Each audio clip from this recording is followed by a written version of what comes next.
nagkakabuhol na yung script. Let's now proceed. Let's now proceed. Madam Chair, just an inquiry from this representation. May I I take a ask? strong exception do sa sinabi ni VP kanina na nagkakabuhol-buhol na yung script. Kasi sa totoo lang, wala naman tayong script dito. Ano ang ibig sabihin ng ating VP, no? Is she accusing Congress?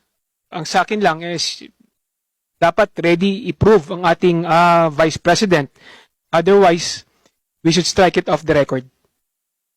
So may I move right now to strike it off the record, Madam Chair? Yung salitang nagkakabuhol-buhol na yung script. Is there any objection? Hearing none, same is approved. Second, Vice Chair, nakakalungkot kasi nandito tayo lahat para tayo malinawan kung ano talaga yung nangyari, lalong-lalo na sa budget ng Vice President pagdating sa confidential fund and yung budget niya ngayong 2025. Kaya lang, hindi na rin ako magtatanong kasi alam ko, paulit-ulit din yung kanyang isasagot. So, nakaka-frustrate lang dahil ito ay pera ng taong bayan. I would like to thank the Vice President for showing her true colors to the House and her lack of respect for check and balances and the separation of powers and accountability. We are a republic. We don't have a king or a queen.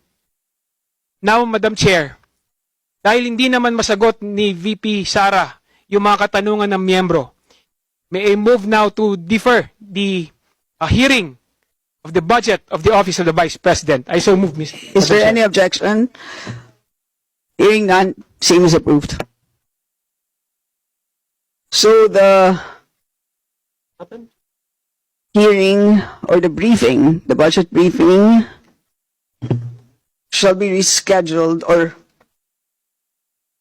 shall continue on September 10 at 9 a.m. So with that, the budget briefing is suspended.